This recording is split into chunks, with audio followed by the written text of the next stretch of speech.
without touching the donut in the hole. Let's call this paradise an elite prison. Don't put too many onions in the sauce. Welcome back. It's your old pal Nihilist here again. I hope everyone is great, and in this week's video we're going to review this codger sciencing out a literal hell on earth using his chalkboard.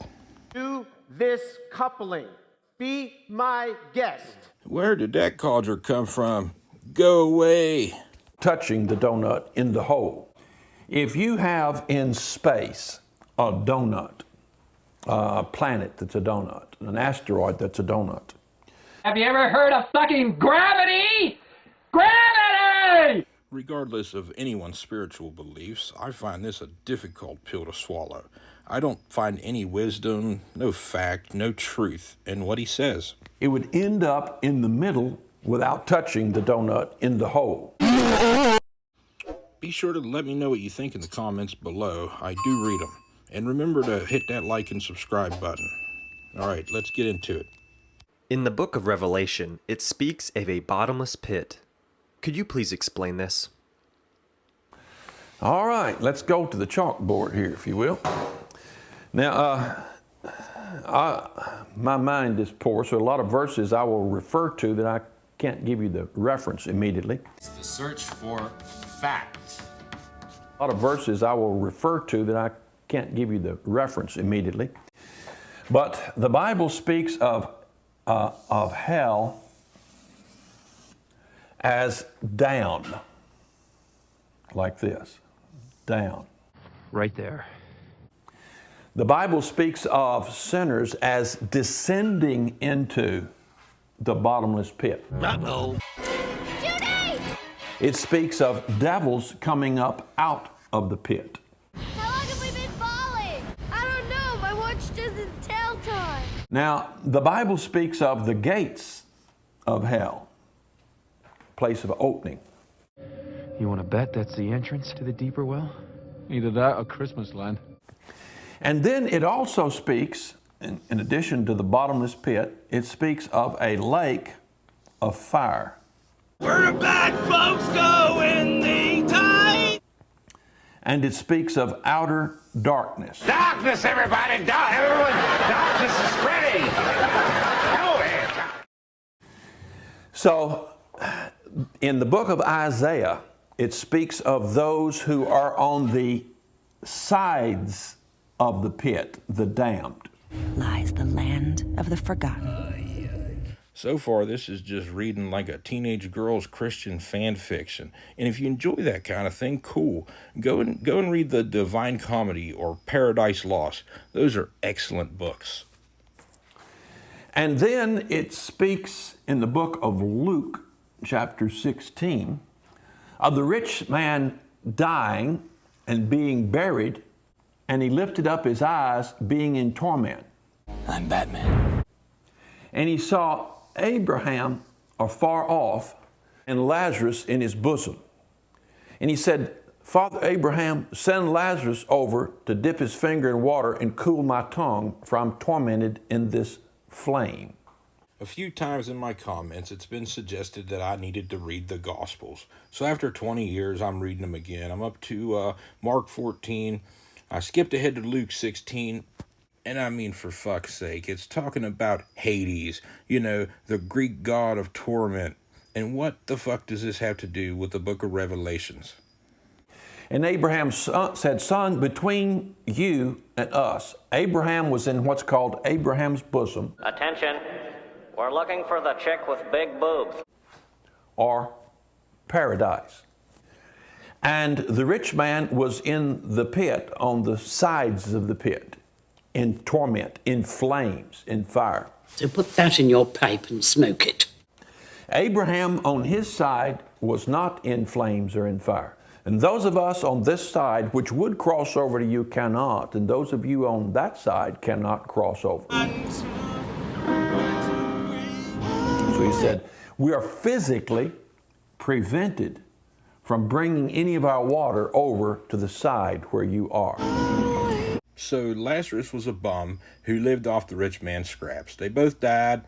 The rich man was like, oh man, send Lazarus over to cool my tongue with a drop of water from his finger or whatever. Father Abraham was like, nope, you're too far away.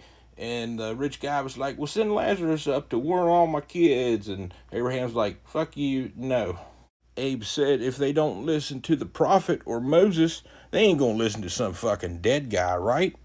Now, when the Bible said that when Christ died, he that ascended into heaven first descended into the lower parts of the earth.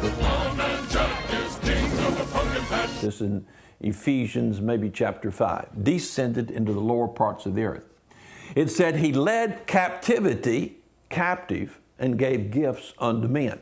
He led captivity captive and gave gifts unto men. Would somebody let me know what in the fuck that's supposed to mean in the comments section below, please? And then it said, many of the saints which slept in the earth were seen walking around on the earth. Oh, yeah, it's true. Time after Christ's resurrection, before his ascension into heaven. And then he took with him those that were raised, took with him into heaven, and they will come back with him at his second coming. Now, why is it a bottomless pit? Finally, we're going to talk about the bottomless pit mentioned in the book of Revelations. Yay! I said it. It's a bottomless pit because... So here's where the codger gets into the science, and you shouldn't listen to codgers when they talk about science. This dude, he needs to stay in his own lane, because otherwise... If you have in space a donut, a planet that's a donut, an asteroid that's a donut, and another object is floating nearby, gravitational forces are going to pull the two together. Gravity! So there are no natural donuts out here in the universe that I'm aware of, but let's let him finish his thought before we break down his argument. Now, where would the small object end up attracted to this donut? It would end up in the middle without touching the donut in the hole. If we could, hypothetically, cut the earth in half like a huge peach, remove the pit, put the earth-sized peach back together and it not collapse under its own weight, the center of gravity at the center is no longer aimed toward the center. The donut in the hole. Oh, they're adorable. Because that's the center of the gravitational pull. Now, it would gyrate there in that center, seeking equilibrium. This might be a poor example, but remember that episode of Star Trek The Next Generation where they got sucked in the Dyson Sphere? We're being pulled inside.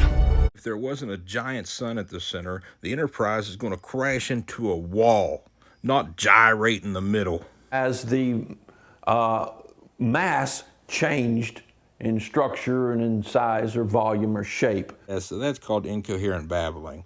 Let's hear him babble again. As the mass changed in structure and in size or volume or shape as it moved throughout space. Now, there is a pit that leads into the heart of the earth. Can you feel it? Yeah. Oh, yeah. God. Okay, God. Oh, my God. It's called bottomless because it has two openings.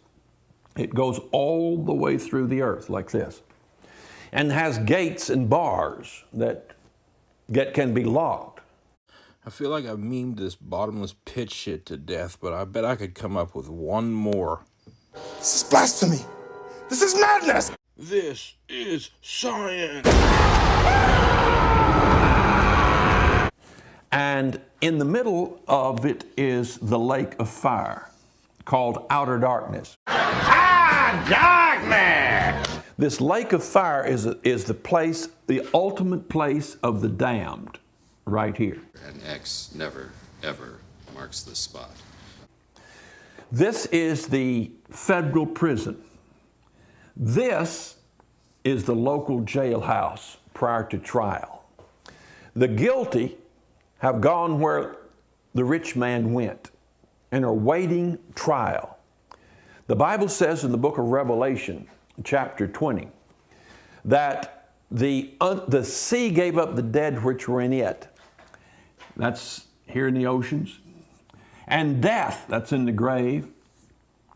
Death and hell, that's anywhere in this contraption. A place that perhaps you've seen in your dreams. Death and hell gave up the dead which were in them. And they all stood before God and were judged, and the books were open, and another book was open, which is the book of life. You are writing your own story. And whosoever's name was not found written in the book of life was cast into the lake of fire. This is the second death, he said. Uh-oh. So this rich man has not yet experienced the second death. He is in the first death right now, just as Abraham was in the first death. Wait a minute. So there are 2 first deaths, only 1 second death, and then like a 5th option? Just as the beggar Lazarus experienced the first death and was preserved in, let's call this paradise, an elite prison. In prison, dinner was always a big thing. A place where the prisoners go that are rich and wealthy and haven't committed great offenses. We have those in this country. So I'm pretty damn sure the Louisiana State Prison isn't accepting people based on their balance sheet numbers. And there are golf courses there, and they have a great deal of liberty, and there's really no suffering or punishment. Well, there is one valuable thing we can take from this video. There are prisons out there with golf courses to teach real-world trades, like Zen gardens and shit. So yeah, let me know what you think in the comments below. I felt to use too many onions.